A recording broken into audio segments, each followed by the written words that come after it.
मध्य प्रदेश की राजधानी भोपाल में भोपाल मध्य से कांग्रेस विधायक आरिफ मसूद पर बदले की भावना से भरकर सरकार का शिकंजा कसता जा रहा है। गुरुवार सुबह नगर निगम और प्रशासन के अमले ने भोपाल के खानुगांव में स्थित मसूद के कॉलेज में बने निर्माण को अवैध करार देकर तोड़ दिया। प्रशासन ने ग्राउंड में लगे टीन शेड को तोड़ा, साथ ही कॉलेज की बिल्डिंग के एक हिस्से को भी गिराया। सुबह सुबह नगर निगम का अतिक्रमण निरोधी दस्ता खानुगांव पहुंचा था, तभी से मसूद के खिलाफ कार्रवाई की संभावना जताई जा रही थी। नगर निगम की कार्रवाई के बाद आरिफ मसूद ने इसे बदले की कार्रवाई बताया है। उन्होंने कहा है कि कॉलेज के लिए परमिशन पहले ली गई थी और वहां कोई अवैध निर्माण नहीं किया गया। ये बात अफसोसजनक है कि न्यायालय की रोक के बाद भी प्रशासन ने ये कार्रवाई की है। मसूद ने अपने समर्थकों से शांति बनाए रखने की अपील के साथ कॉलेज में पढ़ने वाले छात्रों को पढ़ाई जारी रहने का आश्वासन भी दिया है। इससे पहले बुधवार रात को मसूद के खिलाफ धारा 153 के तहत मामला दर्ज किया गया था।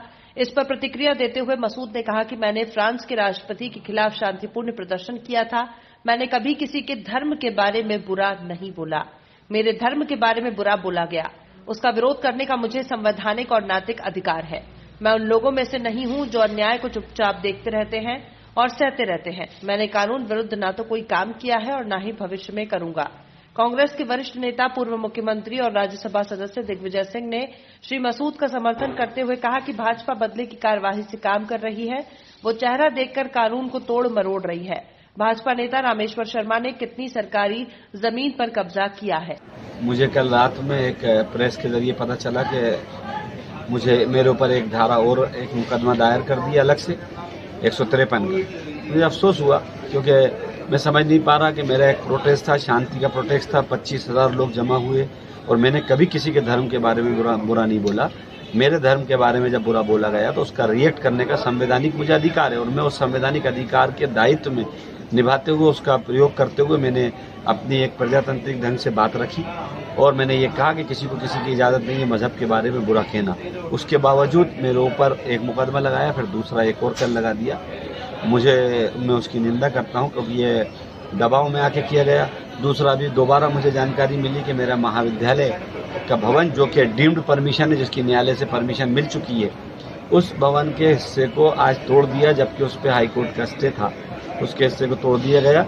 लेकिन मैं लोगों से कहूँगा कि ये सरकार दमन और डराने का काम कर रही है। हम लोकतंत्र और संविधान में विश्वास करने वाले लोग हैं, घबराने की जरूरत नहीं है। संवैधानिक हिसाब से जो बनेगा वो हम लोग अपने राइट्स के लिए लड़ेंगे और जो भी बच्चे तालीम के लिए परेशान हो रहा है उनसे दरखास्त है कि वो घबराएं ना। तालीम तो हम हर हाल में देंगे, पढ़ाई तो बच्चों को कराएंगे, मैदान में कराएं। अगर परमिशन मिलेगी तो बिल्डिंग बनाएंगे, नहीं मिलेगी तो खुले मैदान में कराएंगे, लेकिन बच्चों को पढ़ाएंगे ज़रूर। और ये सरकार ने एक दबाव वाला काम करा है, लेकिन मैं लोगों से शांति की अपील करता हूँ कि हमको अमन कायम रखना है और हमें अपने लोकतांत्रिक और संवैधानिक अधिकार पाने के लिए, हक की लड़ाई लड़ने के लिए जो कुछ भी होगा संवैधानिक रूप से वो हक मांगते आए, मांगते रहेंगे। जो हक है वो हक कहते आए और हक आगे भी बोलेंगे। बात ये है, भारतीय जनता पार्टी शक्ल देखकर काम करती है। जो स्थानीय विधायक यहाँ के हैं रामेश्वर शर्मा जी, उन्होंने कितनी सरकारी जमीन पर कब्जा कर रखा है, किसी ने उसकी जांच की है क्या आज तक?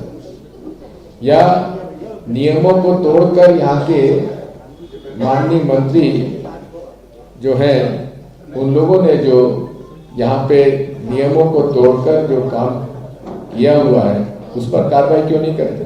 तो जिस दिन ये प्रदर्शन हुआ और उस दिन जो पुलिस ने मुकदमा कायम किया वो सामान्य धाराओं में मुकदमा कायम किया था, लेकिन ऐसी क्या वजह रही कि दूसरे ही दिन जो है नॉन बेलेबल धाराओं के तहत मुकदमा कायम कर दिया? ये बहुत अच्छा प्रश्न पूछा आपने। देखिए, ये मध्य के विधायक महोदय का बढ़ता हुआ प्रभाव जो वो बिहार में भी जा रहे हैं, यहाँ भी आसपास पार्टी का समर्थन कर रहे हैं और उनके फॉलोअर बहुत हैं, बहुत बड़ी संख्या में हैं और उनकी लोकप्रियता बहुत अधिक से अधिक बढ़ती जा रही है, जिससे घबराकर बोखलाहट में आकर उस दिन जो उन्होंने प्रदर्शन किया था उसमें सामान्य धाराएं लगाई थीं, फिर विचार उपरांत षड्यंत्र पूर्वक उनके विरुद्ध वो धाराएं लगाई जिससे उन्हें ज़्यादा तकलीफ पहुँचे और उनको जेल भेजा जा सके।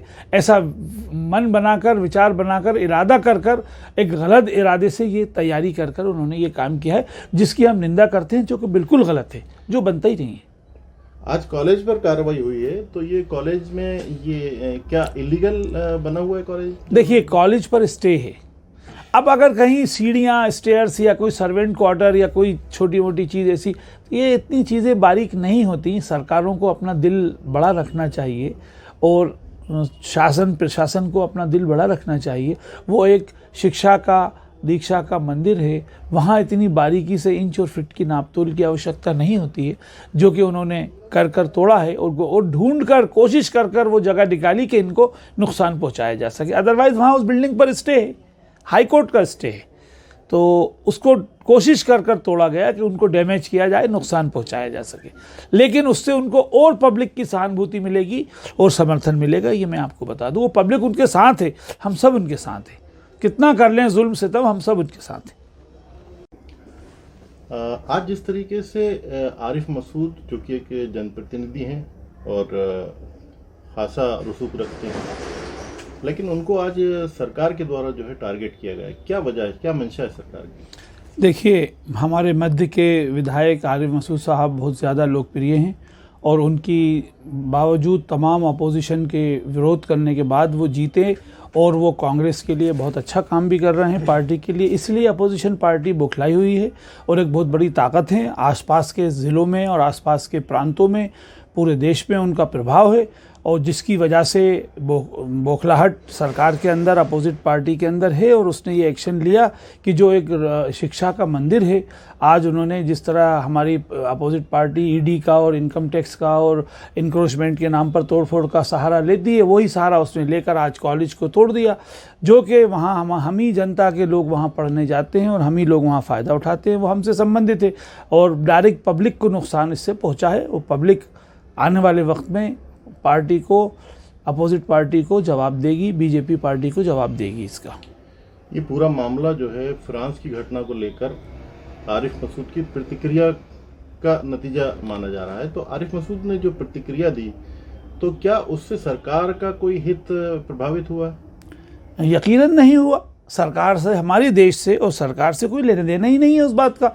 वो जो किया है वो फ्रांस ने किया और हमारा प्रोटेस्ट फ्रांस के विरुद्ध था और जिसमें हमारे देशवासी, हमारे सारे धर्मों के लोग उसमें शामिल हुए और लोग आज भी शामिल हैं, अच्छी सोच वाले लोग, कि किसी के धर्म का अनादर नहीं करना चाहिए और हमारे साथ हैं और उस वक्त भी वो लोग साथ हुए। तो ऐसा, और वहाँ भी कोई हमारे विधायक जी के द्वारा कोई भी ऐसा शब्द किसी जाति विशेष के लिए, धर्म विशेष के लिए, किसी समुदाय के लिए, किसी भाषा वर्ग के लिए नहीं बोला गया जिससे कि उनका अपमान होता हो और जिससे 153A धारा लगती हो। मुझे समझ में नहीं आता कि कैसे लगाई है और क्या किया है। बिल्कुल नहीं बनती है, न कोई भी रिकॉर्ड मौजूद है, रिकॉर्डिंग मौजूद है और ड्रोन से रिकॉर्डिंग हुई है और अलग अलग कैमरेज थे, सरकारी कैमरे थे, प्रेस रिपोर्टर थे, सबके सामने बात है। कौन सा ऐसा शब्द उन्होंने, शब्द का किसी धर्म विशेष के मानने वाले का अपमान हो गया? सवाल ही नहीं उठता। ये तो बौखलाहट है अपोजिट पार्टी की, उनकी बढ़ती हुई लोकप्रियता। जिस तरह से लॉकडाउन में उन्होंने जनता की सेवा की, बिना जाति धर्म को देखते हुए उन्होंने लोगों को राशन, गरीबों को बांटा, पिछड़े वर्गों को बांटा और सब लोगों की सेवा की। और शिक्षा के क्षेत्र में भी उनकी पुरानी सालों की सेवा है, 20-25 साल से ज़्यादा की उनकी सेवा है, वो कर रहे हैं। तो ये सब लोगों पर विकर उनकी लोकप्रियता से जलकर ये सारा कदम उठाया जा रहा है, जो उठाया, जो बिल्कुल मेरी नज़र में गैर कानूनी है। जो कट्टर छवि है उनकी, पूरे जिस तरह से बीजेपी देखती है या दूसरे लोग देखते हैं, कट्टर छवि के नेता कहलाते हैं। तो क्या ऐसी वजह है, क्या ऐसी बात है जो उनके अंदर, देखिए, उन्हें कट्टरता के नाम पर जो है इस तरह का? बीजेपी हमारी जो पार्टी है वो या तो सीधा सीधा देशद्रोह का लोग जो उसको उनको उनके अनुसार नहीं होता उस पर लगाती है, या कट्टरता का आरोप लगाती है। जो व्यक्ति सभी धर्मों का आदर करता हो, जो व्यक्ति सभी धर्मों पर, उनके धर्म स्थलों पर जाता हो, बिना किसी वो वर्ग और उसका ध्यान रखे हुए जाता हो, राखियाँ भेजता हो, मंदिरों में जाकर सम्मिलित होता हो, मस्जिदों में जाकर सम्मिलित होता हो, तो उसकी छवि कैसे कट्टरता वाली हो सकती है? मेरे को समझ में नहीं आता भाई। वो तो आरती में भी शामिल होते हैं, वो तो अभी जो लॉकडाउन में वो कर्फ्यू था तो जो नहीं निकाले थे, तो मूर्तिकारों के समर्थन में उन्होंने इतना सब मूवमेंट चलाया, राखियाँ उन्होंने गरीब बहनों को बांटी, लोगों को खाने बांटे। ये नहीं देखा, ना नाम देखा, ना धर्म देखा, ना जाति देखी। तो आम आदमी तो ये समझ गया। हाँ, पार्टी वाले लोग ये आरोप लगाते हैं क्योंकि उनको उनकी छवि से नुकसान हो रहा है। अदरवाइज कहीं से कहीं किसी भी तरह से आप देखेंगे तो वो कट्टर नहीं है। वो कट्टर हैं, गरीबों के कट्टर समर्थक हैं, पिछड़ों के कट्टर समर्थक हैं, और जो शोषित पीड़ित लोग हैं, झुग्गी वाले हैं, गरीब हैं, अनाथ हैं, जिनके घर मकान नहीं है, उनके कट्टर समर्थक हैं वो।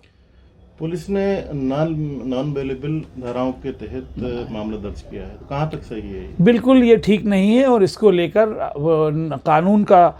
कानून से ही कानून का तोड़ किया जाएगा और सहारा लिया जाएगा। पुलिस ने ये गलत लगाया है, जिसके विषय में न्यायालय जाया जाएगा। माननीय जिला न्यायालय है हमारे सामने, माननीय उच्च न्यायालय है हमारे सामने। निश्चित रूप से अगर कोई कानून का दुरुपयोग करता है या करने की कोशिश करता है तो उसके लिए भी कानून में प्रावधान है, और हम लोग उसका